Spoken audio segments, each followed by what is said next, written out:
Hey everybody, and welcome back to Eastbook 1 and 2. And now we are going to be doing what we can with that key we managed to get off of Lilia before, well, she got the stone curse. There are a couple of things we want to get in the area around where we found the Sacred Cup, both of which are going to be fairly helpful. Well, one of them could be helpful if I ever used it, and the other one will definitely be helpful.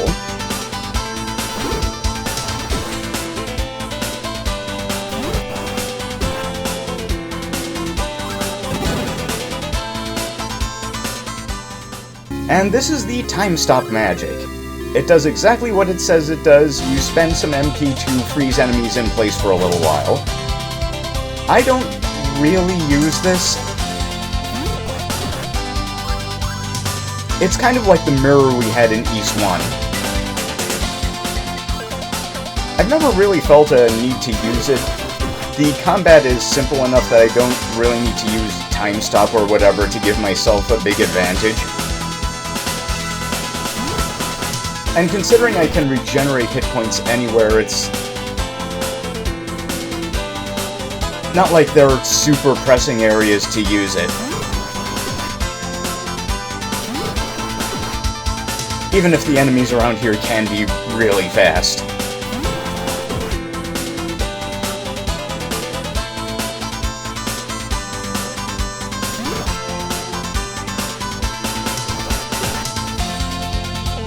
The other thing that's around here is the Tier 4 shield, which Zalem doesn't sell for some reason. They just decided to put it in this part of the shrine.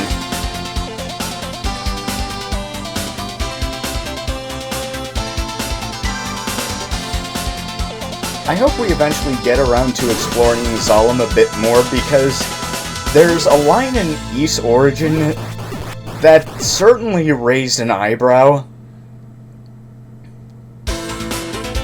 Because when Toll gifts the silver harmonica to Rhea, he says that Zalem made it. So that raises some questions over whether or not there's kind of a Dread Pirate Roberts thing going on, or there are other things we don't know about our endgame blacksmith. And here's the Iron Shield.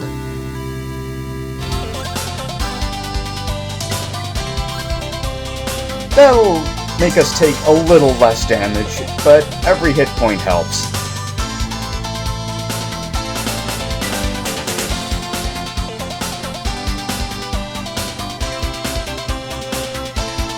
Now that those little items are settled, we can now enter another part of the subterranean canal.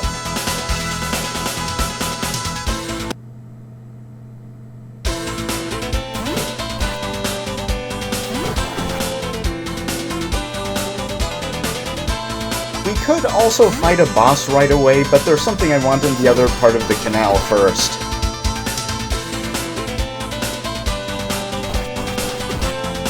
One of those things being an extra level.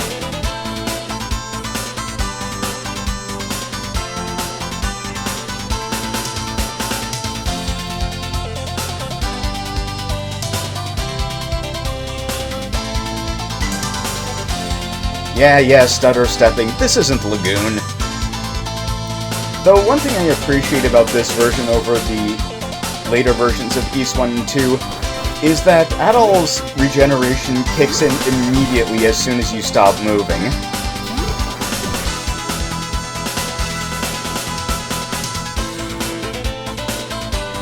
In later versions you have to wait and the regeneration is slower.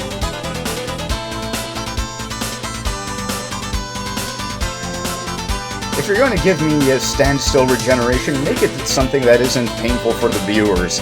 I mean me. And also the viewers.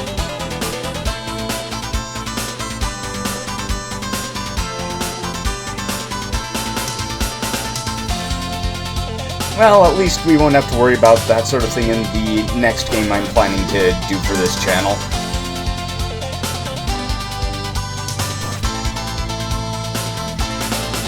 That's right, I've already planned it out.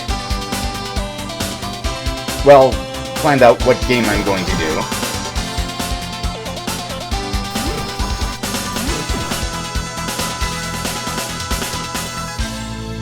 And this is the entrance to the other part of the canal. We'll just break through here.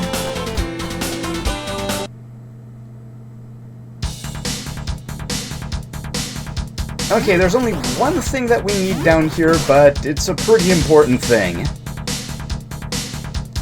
As soon as I can navigate my way to it. Yeah, one of the things that the DS version of Ys 1 and 2 had was it actually used the one of the screens as a mini-map for whatever area you were in.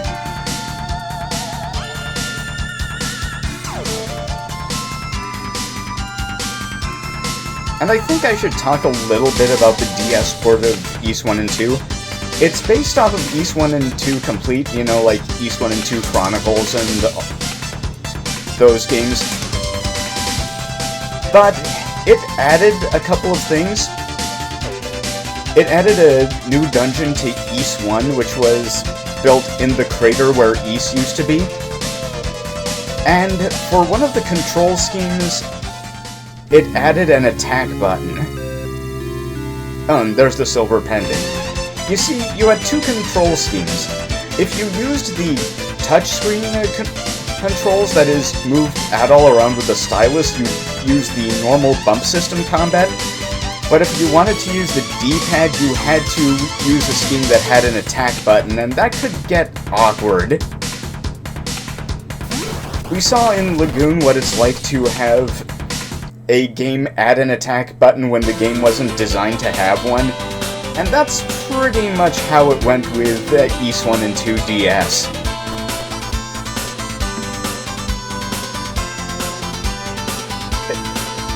Yeah, Ys 1 and 2 DS also had full 3D environments, which looked kind of worse than the original sprite-based environments of Ys 1 and 2 Complete. So it's not really a port I recommend. The PSP port of Ys 1 and 2 is much better. What Ys 1 and 2 Chronicles Plus did was it took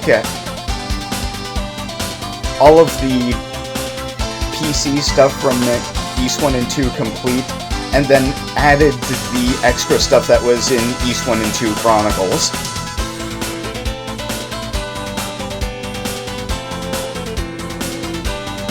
I have played a lot of versions of this game. Maybe more than I should have.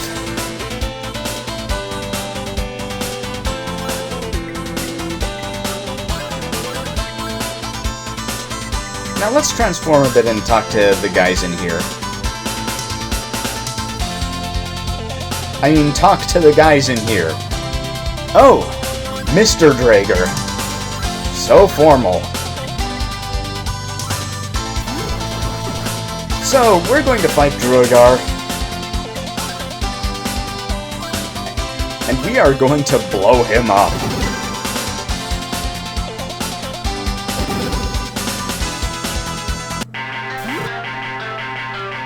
So we are just going to stand here, we're going to mash the fire button, and we are going to win. The thing about Druagar is that he's kind of a counterintuitive boss, in that if you try to avoid his attacks, you're pretty certainly going to lose, but if you stand your ground and just shoot him, there's a very good chance you'll just win.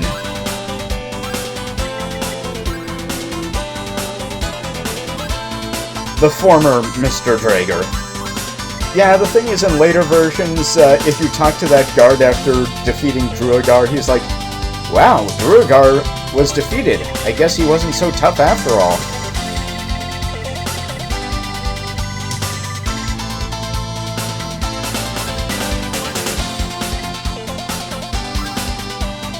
Yeah, let's use the Scroll of Guidance. Or not. Yeah, if you use the Scroll of Guidance, it'll tell you what you need to know about the necklaces. But we kinda short-circuited that. Okay, so now we're in the second half of Solomon Shrine. And it's pretty tough to navigate to the way you need to go forward, as things can look a little bit samey. By the way, Druagar is even more worthless of a boss in the PC-88 version, because when you have the piercing fireball in that version of the game, it pierces through bosses, and the fireball does damage for as long as it's in contact with the boss. So every time you fire a fireball through Druagar, it'll cause damage like 5 or 6 times.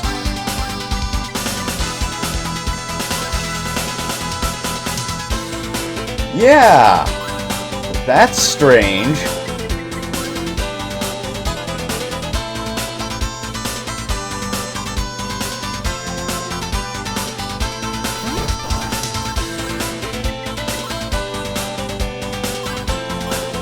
Yeah, I'll show you how dangerous it is.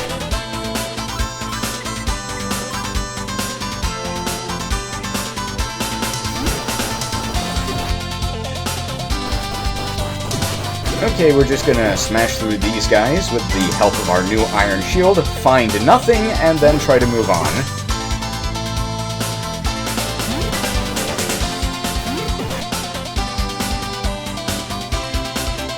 Yeah, I'm not particularly a fan of dungeons that are big but don't really use a lot of their real estate.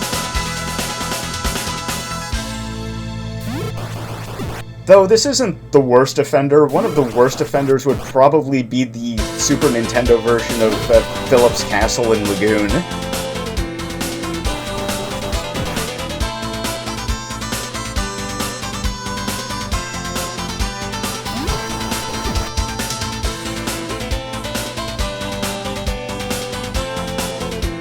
And I was so set for the Sharp version of Lagoon to be better, and it was, but it had its own glaring flaws. Like, the only way to defeat bosses was to outgrind them.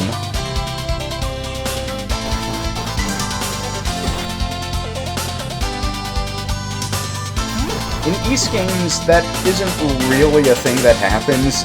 There's always some way to avoid being hurt by bosses, or just some way to plan around what they can do. But in Lagoon, the Sharp version, that's just not a thing that happens.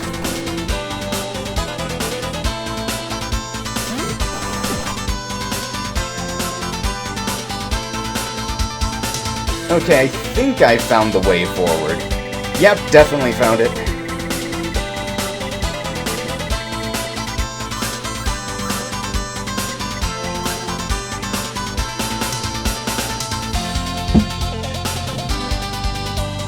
Wow, I didn't know that roos were high up on the totem pole.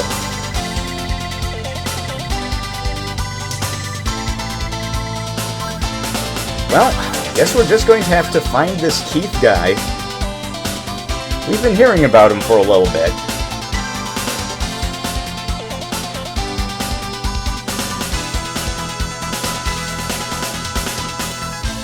But there's something else we need to get first. Something very useful to us.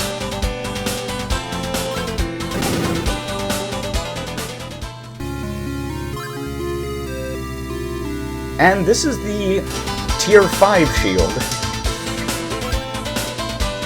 We'll be able to find the rest of the Tier 5 equipment pretty soon.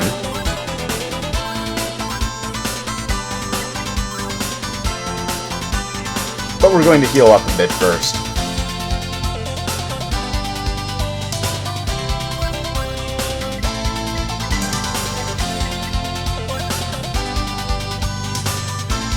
We're gonna find out what this next guy has to say.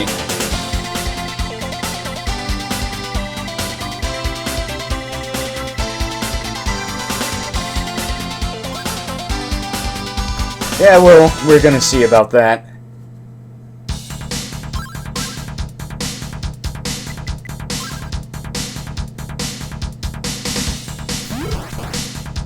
Now the monsters down here are pretty tough. And they give loads of experience, so you can stop to grind here if you really want to. But there's a better grinding spot not too much further from here. I'm gonna blow this guy up anyway, though.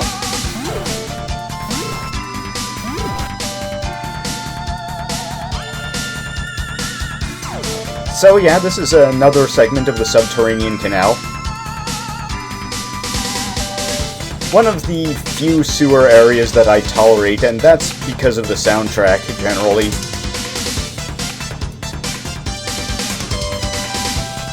The other sewer I like is actually the one under your city in Romancing Saga 2, because as you expand your city with new buildings like the Magic University and the regular university and other places besides that, the sewer area of the game expands to accommodate all of that stuff.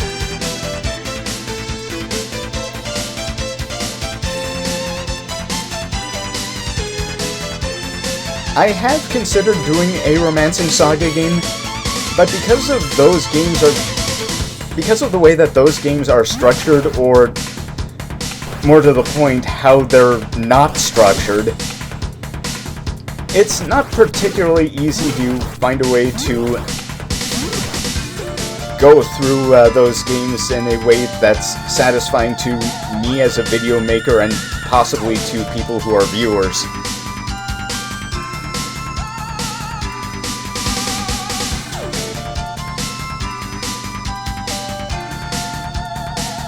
And I think the brilliant weirdness of things like Romancing Saga 3 are best experienced firsthand anyway, because it's very much a your experience may vary kind of deal.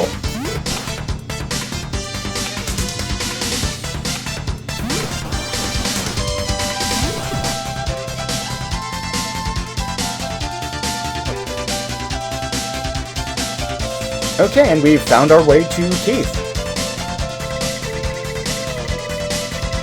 And Adol is getting paid.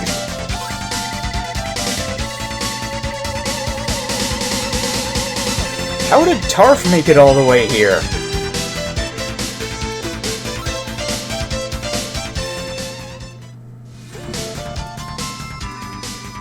I am Keith. I heard your voice when I was locked in the lava prison.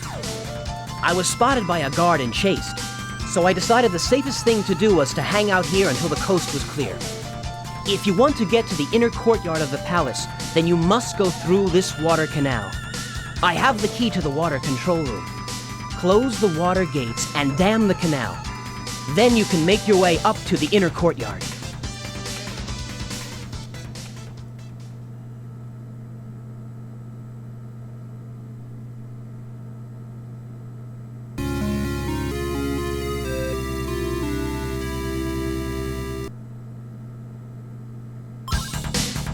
Okay, we have the key, and Keith Fact is voiced by Dan Gelbazan, who voiced Bumblebee in the original Generation 1 Transformers cartoon.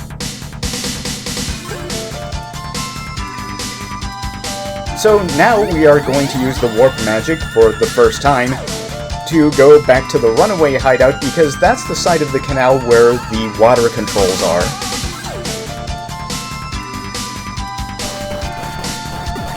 And these enemies still give 50 experience. I wonder how long I was supposed to grind on them. Oh well, not a problem now.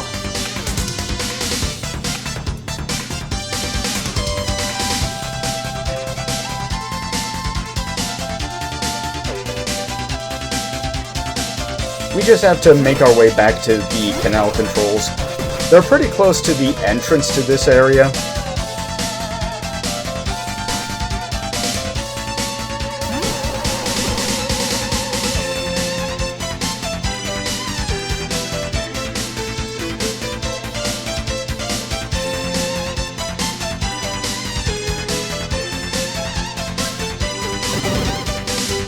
And here they are.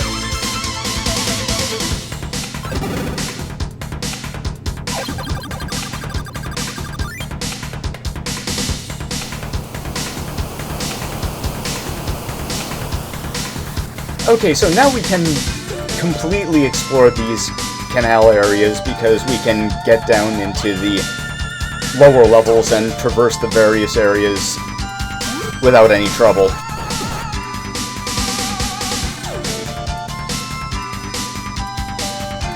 As soon as we find a set of stairs that we can actually use, of course.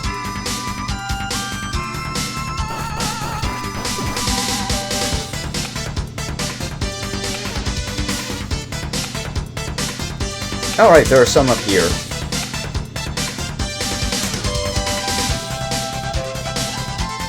So doing this opens up 3 very useful items.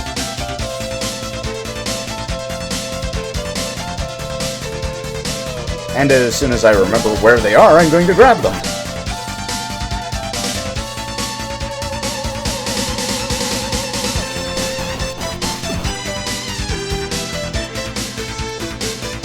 Nope, that's not it.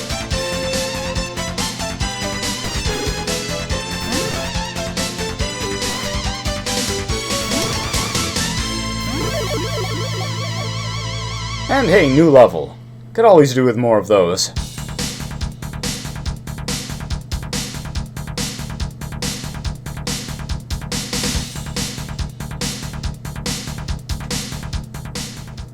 And here's the battle armor, the Tier 5 armor.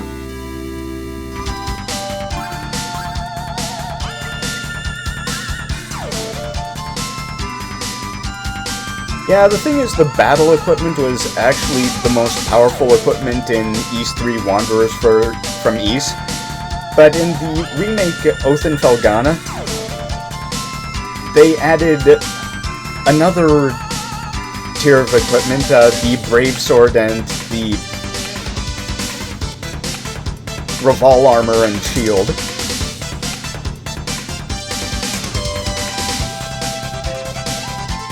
But they added those because the final dungeon was somewhat more substantial in Oath in Felghana than it was in the original Wanderers from Ys.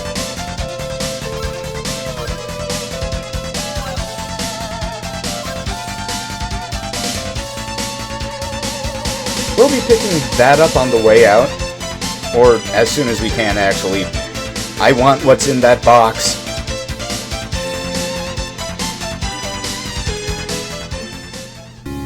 So, the Hawk Idol allows our fireballs to track enemies, and the Falcon Idol allows them to track them to a disgusting degree, as I'm going to demonstrate as soon as I can. The Bulldozer fireballs were already game-breaking, but at this point they are just obscene.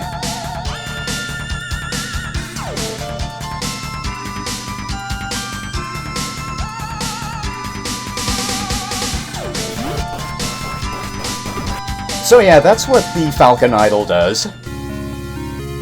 And here we get the Battle Sword. We are now completely kitted out.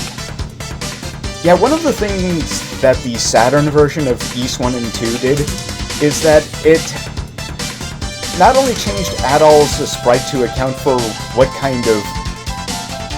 well, to account for him having a weapon and shield, his sprite actually changed depending on what weapon, armor, and shield he was actually equipped with.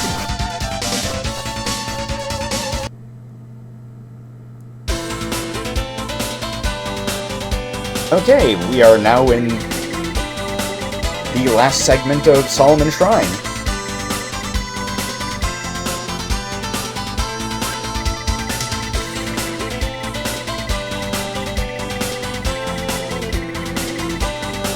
Well, I guess we're just going to have to do something about that.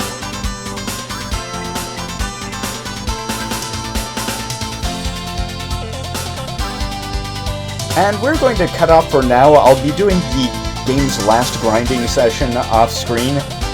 But next time, we will take on Zava. See you then!